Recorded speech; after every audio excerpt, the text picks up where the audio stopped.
Hello दोस्तों, इस video में आपका स्वागत है।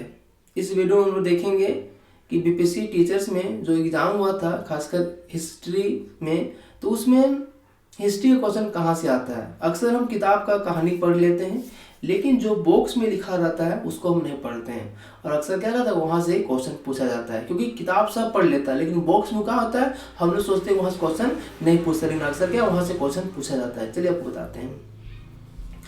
तो आप एक फोटो देख रहे होंगे, ये 1 अप्रैल से 6 अप्रैल 1919 का एक घटना है। लगभग उसमें राष्ट्रीय आंदोलन के दौरान सड़कों पे बड़े बड़े जुलूस की आम बात थी। ठीक है, मतलब बड़े पैमाने से लोग सड़कों को जाम करते थे और राष्ट्रीय आंदोलन में भाग लेते थे। ठीक है, अब देखिए एक वर्ड दिखाया गया है, इसको बोला जाता है जबरन भर्ती। ठीक है, अब जबरन भर्ती क्यों हुआ, क्योंकि 1914 से लेकर 18 यानी प्रथम विश्व युद्ध के दौरान ब्रिटिश उपनिवेश को क्या चाहिए था, मतलब ब्रिटिश को क्या चाहिए था, आर्मी चाहिए था। तो भारत में बड़े पैमाने से क्या थे, जनसंख्या था, इसीलिए ग्रामीण एरिया में भारतीय लोगों को जबरदस्ती आर्मी में भर्ती कराया जाता था। इसी को जबरन भर्ती बोला जाता है। अब देखिए ये फोटो आप देख रहे होंगे, ये भारत का नहीं है, ये साउथ अफ्रीका का है। तो आपको पता हो गांधी जी 1915 में साउथ अफ्रीका से वापस लौटे थे। ठीक है, देखिए यहां से क्वेश्चन पूछा गया था, क्या बोल रहा है, दक्षिण अफ्रीका में भारतीय मजदूर फोकस्तर से गुजर रहे हैं। मतलब एक तरह से जो भारत के जो मजदूर जो काम करने जाते थे विदेश में, वहां भी क्या था, नस्लीय भेदभाव को शिकार हो जाते थे। लगभग घटना दिखाया गया 6 नवंबर 1913 को। याद रखिए गांधी जी कब वापस आए, 1915 में। उसमें गांधी जी कहाँ थे, साउथ अफ्रीका में थे। ठीक है, कब गए थे गांधी जी, 1893 में। ठीक है, तो बोल रहा है न्यू कैसल से ट्रांसवाल की ओर बढ़ रहे इस जुलूस में महात्मा गांधी मजदूरों का नेतृत्व कर रहे थे। जब जुलूस को रोका गया और गांधी जी को गिरफ्तार किया गया, तो हजारों मजदूर आश्वेतों के अधिकारों का हनन करने वाले नस्लभेदी कानूनों के खिलाफ सत्याग्रह में शामिल हो गए। जो गांधी जी थे भारत में नहीं, भारत के अलावा साउथ अफ्रीका में भी सत्याग्रह चालू किए थे। अब सत्याग्रह मतलब क्या, सत्य के प्रति आग्रह होता है। एक्चुअली होता क्या था कि साउथ अफ्रीका में नस्लभेदी सरकार था, जो वहाँ के जो ब्लैक लोग थे उनके साथ शोषण करते थे। ठीक है, और वे लोग हमें भी ब्लैक मानते थे, इसलिए हमारा भी क्या शोषण होता था, यानी हमारे पास भी अधिकार नहीं था। इसी बीच गांधी जी क्या किए, सत्याग्रह लॉन्च किए, ये जो श्वेत और अश्वेत में जो भेदभाव हो रहा है, भेदभाव को खत्म किया जाना चाहिए। ठीक है, याद रखिएगा ये क्वेश्चन आया था कि कहाँ से कहाँ था, न्यू कैसल से ट्रांसवाल। ठीक है, ये कहाँ घटना है, साउथ अफ्रीका का। देखिए गांधी जी मतलब सत्याग्रह में अपना विचार दिए। ठीक है, तो बोल रहा है, कहा जाता है कि निष्क्रिय प्रतिरोध दुर्बलों का हथियार है, लेकिन इस लेख से जिस शक्ति की बात की गई है उसे केवल ताकतवर ही इस्तेमाल कर सकते हैं। ये निष्क्रिय प्रतिरोध की शक्ति नहीं, इसके लिए सघन सक्रियता चाहिए। दक्षिण अफ्रीका का आंदोलन निष्क्रिय नहीं बल्कि सक्रिय आंदोलन था। ठीक है, गांधी जी आपको पता होगा हमेशा सत्याग्रह बारे में बात किए हैं। उनका कहना था कि हमें आज़ादी पाने के लिए हिंसा नहीं करना चाहिए, हिंसा करेंगे क्या, उनके पास हिंसा का बहुत सारा हथियार है जिससे हमारे साथ अत्याचार हो सकता है। इसलिए गांधी जी हमें सत्याग्रह के प्रति आगे बढ़े। आगे देखें, बोल रहा है कि सत्याग्रह शारीरिक बल नहीं है, सत्याग्रही अपने शत्रु को कष्ट नहीं पहुंचाता है, वह अपने शत्रु को विनाश नहीं चाहता है। सत्याग्रह प्रयोग में दुर्भावना के लिए कोई स्थान नहीं है। सत्याग्रह तो शुद्ध आत्मबल होता है। ठीक है, सत्य की आत्मा का आधार होता है, इसीलिए इस बल का सत्याग्रह नाम से दिया गया। आत्मा ज्ञान से हमेशा लेस होती है, इसमें प्यार की लोग जलती है। यानी गांधी जी का मानना था कि सत्याग्रह एक शुद्ध आत्मबल होता है, इसमें हिंसा का कोई जरूरत नहीं होता है। ठीक है, इसीलिए हमें इस बल का प्रयोग करके, ठीक है, सत्याग्रह चालू करना चाहिए। आगे देखिए क्या बोला, बोल रहा है इससे कोई संदेह नहीं है कि भारत विनाशकारी शस्त्रों के मामले में ब्रिटेन या यूरोप को मुकाबला नहीं कर सकता है। अंग्रेज युद्ध की देवता की उपासना करते हैं, वे सब हथियारों से लेस हो सकते हैं, होते जा रहे हैं। भारत के करोड़ों लोग कभी हथियार लेकर नहीं चल सकते। उन्होंने अहिंसा के धर्म को आत्मसात किया है। यानी गांधी जी कहना है कि भारत के पास वो हथियार नहीं है जो ब्रिटेन और यूरोप से लड़ सकता है, लेकिन हमारे पास क्या है, अहिंसा है, सत्याग्रह है, जिससे हम अंग्रेजों को भी हरा सकते हैं। आखिर ये बात सही भी हुआ, गांधी जी पर कोई हथियार नहीं था, फिर भी अंग्रेज हमारे गांधी सामने झुकते हैं। इसी को सत्याग्रह बोला जाता है। यानी सत्याग्रह क्या है, शुद्ध आत्मबल होता है। देखिए आप एक फोटो देख रहे होंगे। ठीक है, बोल रहा है जनरल डायर हुक्म से सिपाही लोगों को घिसट कर चलने के लिए मजबूर कर रहे थे। ठीक है, मतलब पंजाब 1919 की घटना है जहाँ की जनरल डायर का मतलब जो वहाँ के लोग थे जो इसका विरोध कर रहे थे उन्हें घिसट कर चलने के लिए मजबूर किया जा रहा था। कहाँ? ये पंजाब घटना है। ठीक है, अब देखिए एक वर्ड दिया गया है बहिष्कार। ठीक है, बहिष्कार समझ रहे हो, किसी के साथ संपर्क न रखने और जुड़ने से इनकार करना ही क्या होता है? बहिष्कार करता है। बहिष्कार में हम क्या करते हैं? उसके साथ हिस्सेदारी नहीं करते हैं, चीज़ों को खरीदने और इस्तेमाल करने से इनकार कर देते हैं। आमतौर पर यह विरोध का ग्रुप होता है। बहिष्कार क्या होता है? एक तरह से विरोध का प्रयोग होता है कि जो सामने वाला पर्सन होता है जो हमारे देश के साथ खिलवाड़ कर रहा है, हम क्या करते हैं? उसके चीज़ों को खरीदना बंद कर देते हैं। जैसे कि कभी कभार हमारे भारत में हो जाता है, जब राष्ट्रवाद उग्र रूप हो जाता है तो हम लोग क्या करते हैं? चाइनीज सामानों को खरीदने से इनकार कर देते हैं। तो ये क्या एक बहिष्कार का प्रकार हो सकता है। अब एक फोटो देख रहे होंगे। ठीक है, ये चरखा है। ठीक है, तो बोल रहा है कि विदेशी कपड़े का बहिष्कार किया गया। जुलाई 1922 में विदेशी कपड़ों को पश्चिमी आर्थिक एवं संस्कृति प्रभुत्व का प्रतीक माना था। आप याद रखिएगा कि 1920 में गांधी जी चालू किए असहयोग आंदोलन। ठीक है, इस आंदोलन में क्या था? हमें ब्रिटिश का सहयोग नहीं करना था। ठीक है, जिसमें क्या हुआ? चरखा को राष्ट्रीय प्रतीक माना गया और विदेशी कपड़ों को बहिष्कार किया गया था। एक दिखाइए, यहाँ दिखा गया है, बोल रहा है पिकेटिंग। ठीक है, तो प्रदर्शन या विरोध का एक ऐसा स्वरूप जिसमें लोग किसी दुकान, फैक्ट्री या दफ्तर के भीतर जाने से रास्ता रोक लेते हैं। पिकेटिंग भी क्या है? एक तरह से विरोध का प्रतीक होता है जिसमें लोग क्या करते थे? प्रदर्शन करते। जैसे कि एग्जाम्पल खासकर 1920 के दौरान बहुत सारा विदेशी शराब दुकान था, तो शराब दुकान को घेर लिया जाता था ताकि वो दुकान नहीं खोले और लोग यहाँ सामान नहीं खरीदे। इसी को बोलते हैं पिकेटिंग। देखिए क्या बोल रहा है, मान लीजिए कि साल 1920 चल रहा है, आप सरकारी स्कूल के विद्यार्थी हैं, विद्यार्थियों को असहयोग आंदोलन में जुड़ने का आह्वान करते हुए एक पोस्टर बनाइए। ठीक है, और एक घटना बताया गया 1920 में। मान लीजिए कि आप एक सरकारी स्कूल के विद्यार्थी हैं और मतलब विद्यार्थियों को असहयोग आंदोलन में जुड़ने के लिए आप किस प्रकार का पोस्टर बना सकते हैं, उसके बारे में कहा गया है। देखिए 2 वर्ड दिया गया है, इसको इंपोर्टेंस ये है। पहला बोल रहा है बेगार, बिना किसी परिश्रमिक के काम करवाना, मतलब बिना कोई वेजेस देना और व्यक्ति को काम करना, इसी को बोला जाता है बेगार। ठीक है, बेगार मतलब होता है फ्री में काम कराना। आगे बोल रहा है कि गिरमिटिया मजदूर, औपनिवेशिक शासन के दौरान बहुत सारे लोगों को काम करने के लिए फिजी, गुयाना हो जाएगा, वेस्ट इंडीज आदि स्थानों पर ले जाया गया था, जिन्हें बाद में गिरमिटिया कहा जाने लगा। उन्हें एग्रीमेंट यानी अनुबंध के तहत ले जाया जाता था। बाद में इसी एग्रीमेंट को ये मजदूर गिरमिट कहने लगे, जिससे आगे चलकर इन मजदूरों को गिरमिटिया मजदूर कहने लगा। यानी गिरमिटिया मजदूर मतलब होता है ना कि लगभग ब्रिटिश उपनिवेश करता था, मतलब अपने बहुत सारे उपनिवेश देशों में लोगों को काम करने के लिए ले जाता था, जैसे प्लांटेशन के लिए। तो उन्हीं मजदूर को एक एग्रीमेंट, एक अनुबंध के तहत ले जाता था। ठीक है, तो अपने को बोलते थे कि हम लोग क्या है, गिरमिट है, यानी मजदूर बोले गिरमिट, आगे चल के ये वर्ड क्या हो गया, गिरमिटिया मजदूर। गिरमिटिया मजदूर मतलब होता है कि एक एग्रीमेंट यानी 5 साल 10 साल का एग्रीमेंट है जिससे ये लोग बाहर में काम करते थे। देखिए क्या बोल रहे हैं 1928 में वल्लभ भाई पटेल ने गुजरात के बरदौली तालुका में किसान आंदोलन का नेतृत्व किया था। ठीक है, अब गुजरात जानिए होंगे। ठीक है, तो वहाँ क्या था 1928 में बरदौली तालुका में किसान आंदोलन का नेतृत्व कौन किए थे? सरदार वल्लभ भाई पटेल। ठीक है, यहीं से इनका नाम पड़ा सरदार का, जो कि भू राजस्व को बढ़ाने के खिलाफ था। ठीक है, भू राजस्व समझ रहे हो, टैक्स के बारे में। यह बरदौली सत्याग्रह से जाना जाता है। यह आंदोलन वल्लभ पटेल के सक्षम नेतृत्व के तहत सफल रहा। इस संघर्ष का प्रचार व्यापक रूप से हुआ और इससे भारत के कई हिस्सों में अत्यधिक सहानुभूति प्राप्त हुआ। याद रखिएगा 1928 में बरदौली सत्याग्रह हुआ था। नेता कौन था? सरदार वल्लभ भाई पटेल। चलिए दिखाया गया है कुछ स्रोत है, देखिए 6 जनवरी 1921 को संयुक्त प्रांत रायबरेली के पास पुलिस ने किसानों को गोली चलाई। नेहरू घटनास्थल का दौरा करना चाहते थे, लेकिन पुलिस ने उन्हें रोक दिया। गुस्से से नेहरू जी ने अपने आसपास खड़े किसानों को संबोधित किया। बाद में इस सभा के बारे में उन्होंने बताया था, उनका आचरण खतरे के सामने होते हुए भी बहादुर, शांति और निश्चित लोगों जैसा था। पता नहीं उन्हें क्या महसूस हो रहा था, लेकिन मुझे पता है कि मैं क्या महसूस कर रहा हूँ। एक पल के लिए मेरा भी खून खोल उठा है। अहिंसा तो न जाने कहाँ छूट गई है, लेकिन सिर्फ एक पल के लिए, जिसे ईश्वर की कृपा से हमें विजय द्वार पर ले जाने गिरफ्तारी के लिए भेजा गया है। उस महान नेता के विचार मुझे याद आ गए। मैंने देखा कि मेरे आसपास बैठे खड़े किसान मेरे कम उत्तेजित, मेरे से ज्यादा शांत थे। मेरी दुर्बलता का यह क्षण बीत गया। मैंने पूरी विनम्रता के साथ अहिंसा पर उनसे बात की। यह सबक उनसे ज्यादा मुझे सीखना था। उन्होंने मेरी बात समझी और शांति के लिए चले गए। ठीक है, देखिए 6 जनवरी 1921 से घटना दिखाई गया है जहां किसानों पे गोली चलाई गया। ठीक है, लेकिन किसान लोग क्या थे, उग्र हो चुके थे।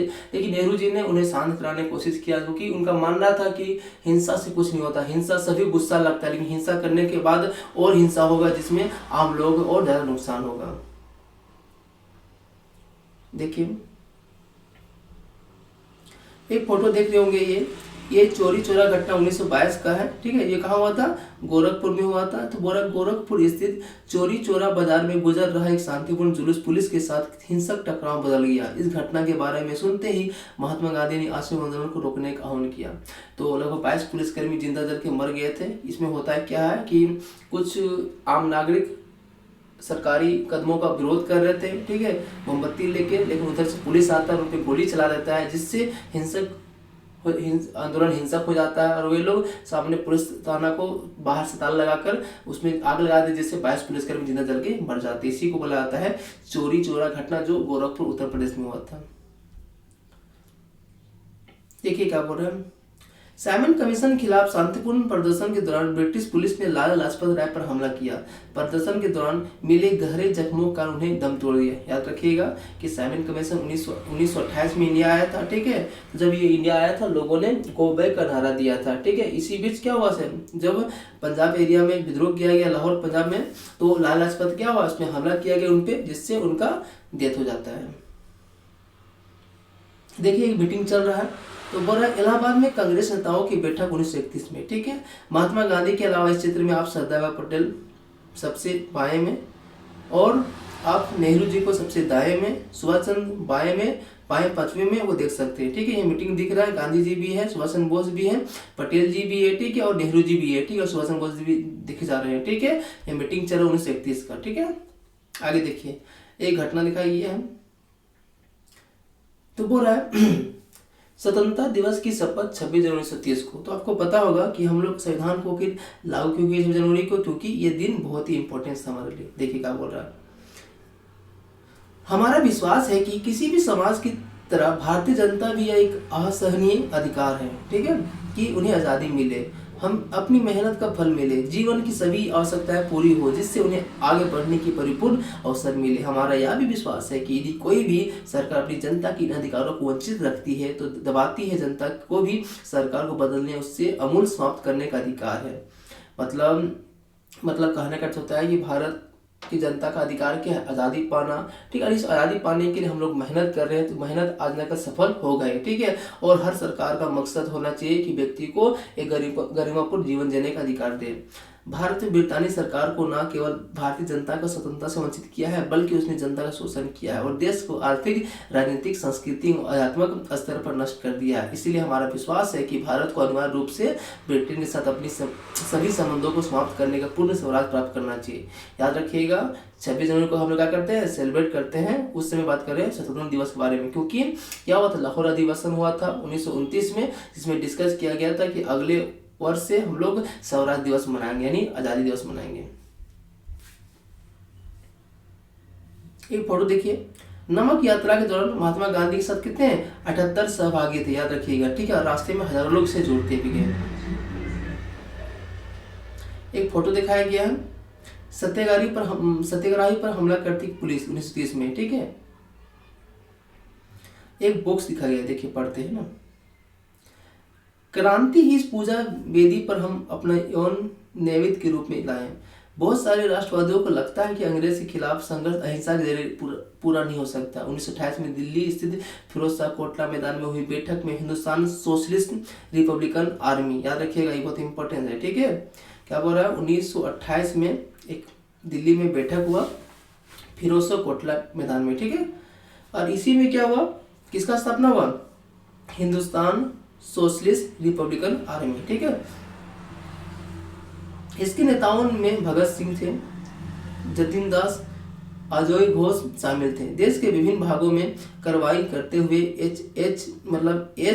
HSIA ने ब्रिटिश सत्ता के कई प्रतीकों को निशाना बनाया। 1929 में भगत सिंह और बटुकत दत्त ने लेजिस्लेटिव असेंबली में बम फेंका। उसी साल उन्हें उस ट्रेन को उड़ाने का प्रयास किया जिसमें लॉर्ड इरविन यात्रा कर रहे थे। जिस समय भगत सिंह पर मुकदमा चला, उन्हें फांसी दी गई। उससे मात्र उनका उम्र कितना था? 23 साल था। अब अपने मुकदमे के दौरान भगत सिंह ने कहा था वे बम और पिस्तौल की उपासना नहीं करते हैं बल्कि समाज में क्रांति लाना चाहते हैं। वाह, क्या बात बोला गया। इन्होंने क्या बोला?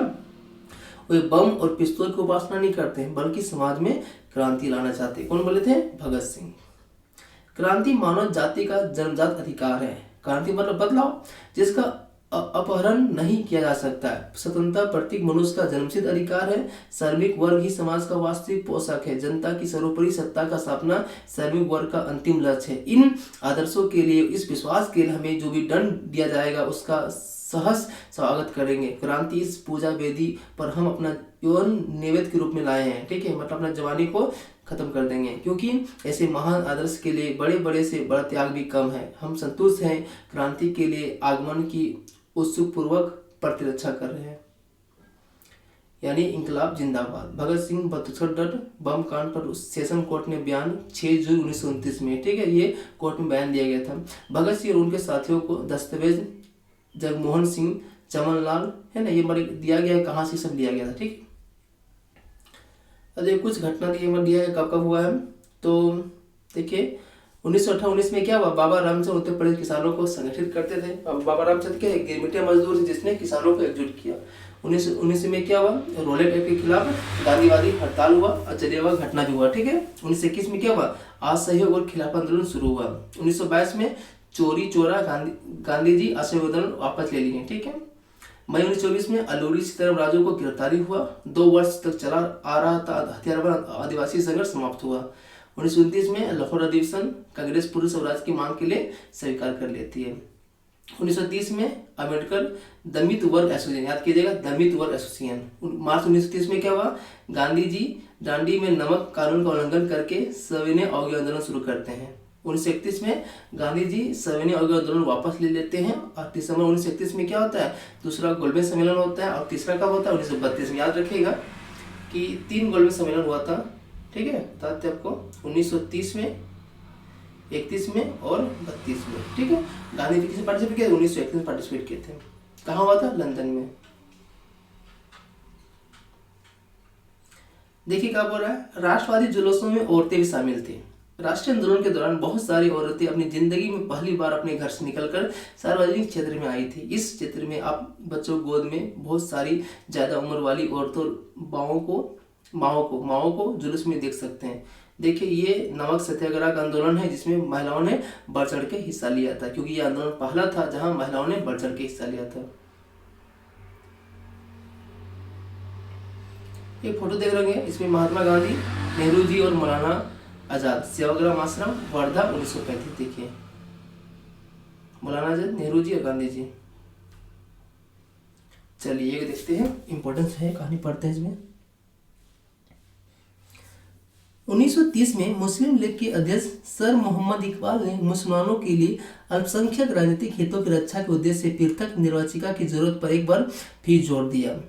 माना जाता है कि इस बाद सालों में पाकिस्तान की मांग के लिए आवाज उठी। उसका बौद्धिक औचित्य उनके इसी बयान से उपजा था। उन्होंने जो कहा था वो इस प्रकार था: मुझे यह कहने में जरा सी हिचकिचाहट नहीं है, अगर अस्थायी सांप्रदायिक बंदोबस्त के तौर पर भारतीय मुसलमान को उसके अपने भारतीय होमलैंड में अपनी संस्कृति और परंपरा के अनुसार पूर्ण एवं स्वतंत्र विकास पर अधिकार दिया जाए तो भारत की स्वतंत्रता के लिए अपना सब कुछ न्यौछावर करने के तैयार हो जाएगा। प्रत्येक समूह अपने तरीके से स्वतंत्र विकास का अधिकार है। यह सिद्धांत किसी संकुचित सांप्रदायिकता की भावना से नहीं उपजा है। जो समुदाय अन्य समुदायों के प्रति दुर्भावना रखता है और नीच और अधम है। मैं अन्य समुदायों के रीति रिवाजों, धर्मों, सामाजिक संस्थाओं का अगाध सम्मान करता हूँ। कुरान की हिदायतों के अनुसार मेरा दायित्व है कि अगर जरूरत हो तो मैं उनके उपासना स्थलों की रक्षा करूंगा, लेकिन मैं सांप्रदायिक समूह का प्रेम करता हूँ, मेरे दिल के जीवन और आचरण का स्रोत है, जिसने मुझे अपने धर्म, अपना साहित्य, अपने विचार, अपनी संस्कृति देकर मुझे ऐसा बनाया है। इस प्रकार मेरी उन्मत्तता चेतना अपने पूरे अतीत को एक सजीव क्रियात्मक तत्व के रूप में समा दिया है। ऐसे में अपने उच्चतर आयाम एवं सांप्रदायिक भारत जैसे देश के भीतर एक क्रियात्मक समुच्चय के निर्माण के लिए अपरिहार्य यूरोपीय देशों की तरह भारतीय समाज की इकाई भूभागों में बटी हुई नहीं है। भारत सामुदायिक समूह की मान्यता दिए बिना यहाँ यूरोपीय लोकतंत्र सिद्धांत पर लागू नहीं किया जा सकता है। भारत के भीतर एक मुस्लिम भारत की स्थापना के लिए मुसलमान की ओर से उठ रही मांगों को बिल्कुल सही है। हिंदू सोचता है कि एक पृथक निवासी का प्रस्ताव अपनी राष्ट्रवाद का भावना विपरीत है, क्योंकि वो मानता है कि राष्ट्र का शब्द मतलब एक ऐसे सार्वभौमिक सम्मिश्रण है जिसमें किसी भी समुदाय का अपनी निजी विशिष्टता बनाए रखने का अधिकार नहीं हो सकता। लेकिन हालात ऐसे नहीं है। भारत नस्ली है, धार्मिक विशेषताओं वाला देश है। इसी में आप यह तथ्य भी जोड़ दीजिए, मुसलमान आर्थिक रूप से सामान्यतः कमजोर है, उन पर भारी कर्जे हैं, खासतौर में पंजाब में कई प्रांतों में उनका संख्या कम है। इसके लिए आप देखेंगे कि पृथक निर्वासिका को बनाए रखने की हमारी बेचैनी का अर्थ क्या है। तो याद रखिएगा, जो मुस्लिम लीग था उसके कारण ही क्या आगे चलकर पाकिस्तान का निर्माण होता है। तो उसी में एक व्यक्ति कथन है, उनका नाम क्या है, उनका नाम है सर मोहम्मद इकबाल। ठीक है, ये फोटो देख रहे होंगे, तो ये हमारे बाल गंगाधर तिलक है। बाल गंगाधर तिलक 20वीं शताब्दी में शुरू में, ध्यान से देखें, तिलक एकता से प्रतीकों से घिरे हुए हैं। चित्र में चारों विभिन्न धर्मों को देखिए, तो इसमें आपको कुरान भी दिखेगा, ठीक है, गीता भी दिखेगा, ठीक है, देख लीजिए, मतलब एक तरह से सभी धर्मों का एक सम्मिश्रण दिखाया गया है। एक फोटो दिखाया गया है, भारत माता अमिन्द्रानाथ टैगोर, क्वेश्चन आया था, भारत माता अमिन्द्रानाथ टैगोर 1905 में। ध्यान से देखें, यह कोई दर्शाई गई माँ की छवि शिक्षा, भोजन और कपड़े दे रही है। एक हाथ में माला उसके सन्यासी गुणों को रेखांकित करती है। अपनी पूर्ववर्ती रवि वर्मा की भांति अमिन्द्रानाथ टैगोर ने ऐसी चित्र शैली का विकसित करने का प्रयास किया जिसे सच्ची अर्थों में भारतीय माना जाए। देखिए, यह है भारत माता, अरिमहन को बनाया अमिन्द्रानाथ टैगोर 1905 में।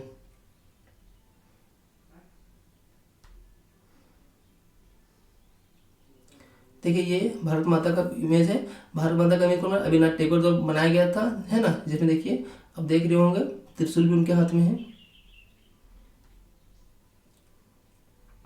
ये देखिए स्रोत है ना। पुराने जमाने में भारत में आने वाले विदेशी यात्री आर्य वंश के लोगों को साहस और सच्चाई, विनम्रता चकित रह गए। अब वे बस इन गुणों के अभाव की बात करते हैं। उस जमाने में हिंदू विजय के लिए निकलते थे और तब चीन और अन्य देशों में अपनी विजय पताका फहराते थे। अब एक शूद्र के रूप में दीप चंद सिपाही भारत भूमि कब्जा किए हुए हैं।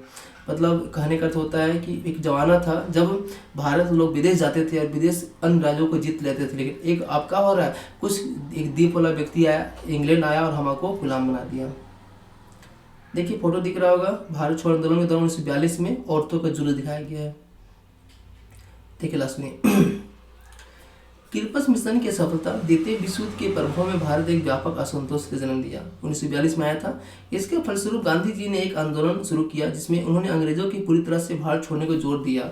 वर्धा में जुलाई 1942 में अपनी कार्यकारिणी में कांग्रेस कार्य समिति ने ऐतिहासिक भारत छोड़ो आंदोलन प्रस्ताव पारित किया, जिसमें सत्ता भारतीय तत्काल हस्तांतरण एवं भारत छोड़ने की मांग 8 अगस्त 1942 में बम्बई में अखिल भारतीय कांग्रेस समिति ने इस प्रस्ताव का समर्थन किया, जिसमें पूरे देश में व्यापक पैमाने पर एक अहिंसक जन संग्रह का आह्वान किया गया। इसी अवसर पर गांधी जी ने प्रसिद्ध नारा करो या मरो का भाषण दिया। भारत छोड़ो के इस आह्वान ने देश की अधिकतर हिस्सों में राज्य व्यवस्था को ठप कर दिया। लोग स्वतः ही आंदोलन में कूद पड़े। लोगों ने हड़तालें की और राष्ट्रीय गीतों और नारों के प्रदर्शन के लिए जुलूस निकाले। यह आंदोलन वास्तव में एक जन आंदोलन का, जिसमें छात्र, छात्राओं, मजदूर, किसानों जैसे हजारों साधारण लोगों ने हिस्सा लिया। इसमें नेताओं की सक्रिय भागीदारी देखी गई, जिसमें जयप्रकाश नारायण, अरुणा सेफली, राम मनोहर लोहिया, बहुत सारी महिलाओं जैसे बंगाल से मातांगिनी हाजरा, असम से कललता बरुआ, उड़ीसा से रमा देवी। अंग्रेजों द्वारा अत्यधिक बल प्रयोग के बावजूद इसे दबाने के लिए 1 वर्ष समय लग गया। ठीक है, तो याद रखिएगा 1942 में भारत छोड़ो आंदोलन हुआ था 8 अगस्त को 1942 को। इसका रूपरेखा कब तैयार किया गया, वर्धा में 14 जुलाई 1942 को। अब देख रहे होंगे। ठीक है, थैंक यू दोस्तों। वीडियो अच्छा लगा तो कमेंट कर सकते हैं, लाइक कर सकते हैं। Thank you.